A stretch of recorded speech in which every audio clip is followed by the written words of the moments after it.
Assalamualaikum warahmatullahi wabarakatuh. Teman-teman, di sini saya akan menjelaskan mengenai model pembelajaran EDI. Namun, terlebih dahulu kita harus mengenal dari suatu sistem pembelajaran, yakni komponen-komponen pembelajaran EDI. Yang pertama, ada analisis. Yang kedua, ada desain.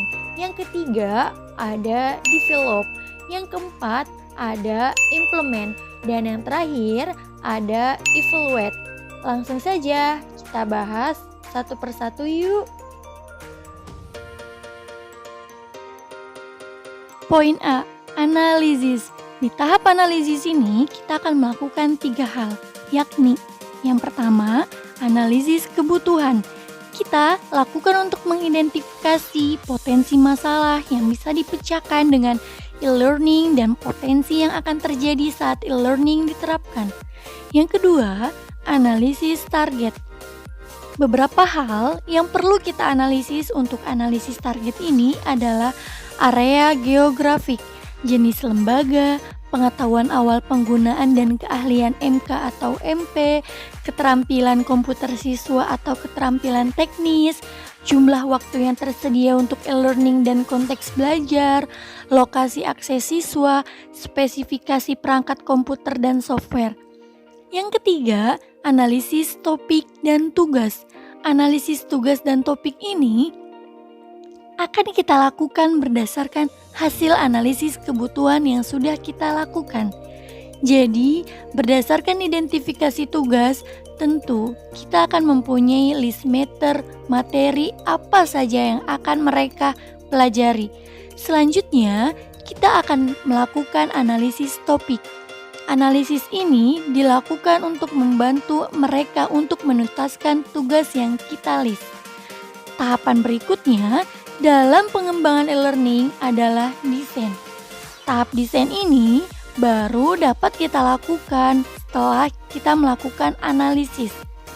Dari situ, kita akan menemukan jawaban dan kesimpulan seperti apa e-learning yang akan kita lakukan untuk pembelajaran. B. Desain. Ada 5 kegiatan yang akan kita lakukan pada tahap desain ini, yakni yang pertama, merumuskan tujuan pembelajaran. Bertujuan untuk merincikan tugas lebih spesifik, mendeskripsikan kemampuan, dan merujuk pada kompetensi. Yang kedua, menentukan urutan pembelajaran. Mengurutkan pembelajaran dari yang termudah ke paling sulit. Begitu juga dengan menyajikan materi. Ketiga, memilah strategi pembelajaran.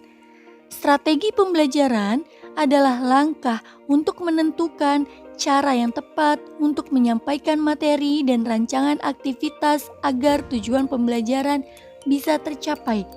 Yang keempat, strategi pengiriman konten. Kita putuskan berdasarkan analisis kebutuhan. Misalnya, bagaimana penggunaan TIK, seperti apa pengetahuan awal dan tujuan pembelajaran yang dicapai. Yang terakhir, strategi penilaian. Untuk mengecek kualitas pembelajaran, baik proses ataupun hasil pembelajaran yang dilaksanakan.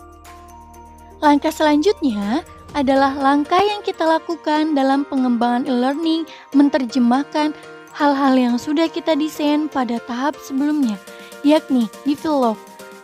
C. Develop, ada 3 kegiatan yang akan kita lakukan pada tahap pengembangan ini, yaitu 1. Pengembangan konten.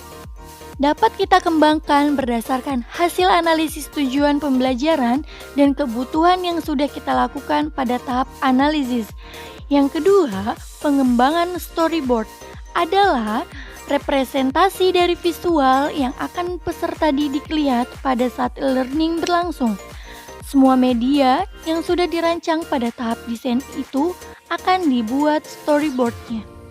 Yang ketiga, pengembangan alat atau sumber atau video pembelajaran.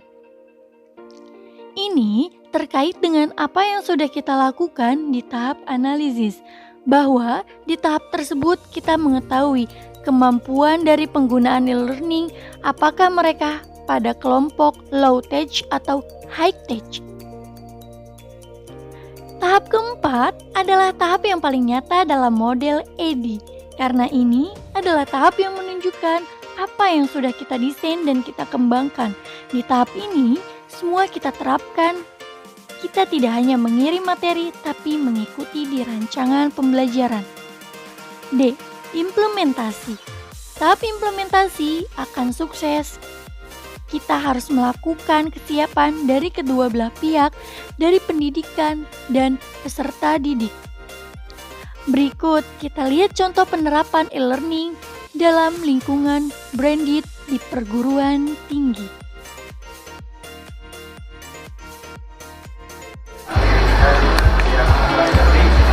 Sebelum kita mulai, alangkah baiknya kita coba membaca basmalah.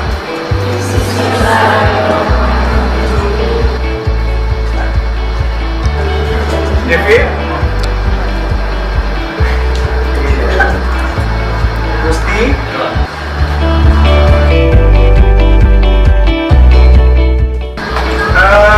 minggu yang lalu kita sudah membahas tentang konsep, tentang apa itu learning. Sekarang kita akan coba membahas tentang implementasi learning technology.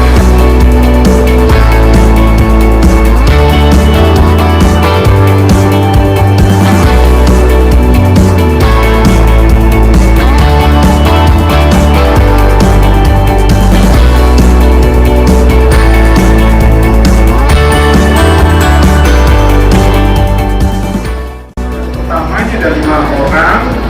Ini adalah untuk aplikasi Google Classroom, ya.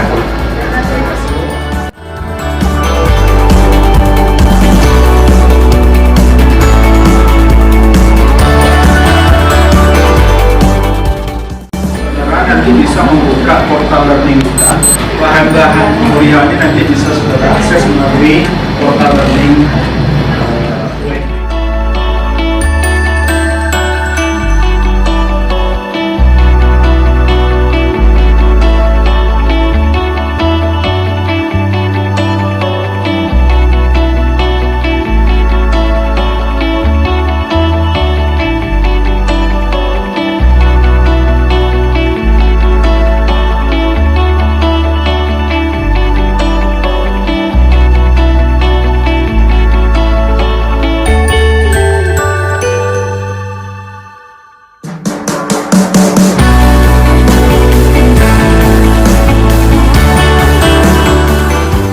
Assalamualaikum warahmatullahi wabarakatuh.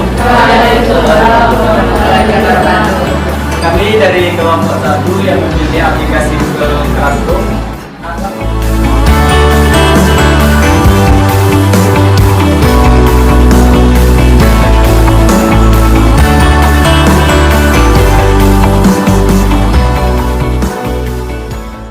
Aplikasi tadi 5 kelompok tadi yang membahas tentang masing-masing aplikasi. Sekali lagi kita kasih aplaus dulu. Nah, berdasarkan dari yang kita presentasikan tadi, kita sudah bisa menyimpulkan bahwa memang di LMS ini kita butuh aplikasi untuk bisa mengimplementasikan learning itu sendiri. Nah, saya pikir saudara sudah cukup memahaminya. Untuk itu, pada minggu yang akan datang, silahkan masing-masing individu ya, silahkan saudara memilih salah satu dari contoh aplikasi dan pilih tugas minggu yang datang. Paham? Paham. Saya pikir cukup dulu sampai di sini. Terima kasih sekali lagi. Assalamualaikum warahmatullahi wabarakatuh. Tahap terakhir dari model EDI adalah evaluasi. Ini kita lakukan untuk menilai proses dari produk pembelajaran baik sebelum, selama, dan sesudah implementasi. Evaluasi. Evaluasi dibagi menjadi 2, yakni evaluasi proses atau evaluasi formatif dan evaluasi di akhir kegiatan dikenal dengan istilah evaluasi sumatif. Di tahap evaluasi ini ada 3 kegiatan yang akan kita lakukan. pertama, menentukan kriteria evaluasi. Kegiatan evaluasi ini merujuk kepada tahapan sebelumnya, terutama pada aspek tujuan pembelajaran, karena evaluasi pembelajaran sangat erat dengan tujuan pembelajaran. Kita akan mengukur, menilai, mengevaluasi capaian dari tujuan pembelajaran. Yang kedua, memilih alat evaluasi. Ada 2 klasifikasi alat dalam melakukan evaluasi, yakni A. Tes terdiri dari soal pilihan ganda, menjodohkan, isian singkat, ataupun esai. B. Non-tes berupa dari wawancara, survei, observasi, dan peserta didik melakukan praktek simulasi dan lain sebagainya. 3. Melakukan evaluasi. Kita bisa menggunakan kriteria persepsi, pengetahuan, sikap, dan keterampilan. Yang terakhir, mengukur performance atau transfer. Terima kasih atas perhatiannya. Wassalamualaikum warahmatullahi wabarakatuh.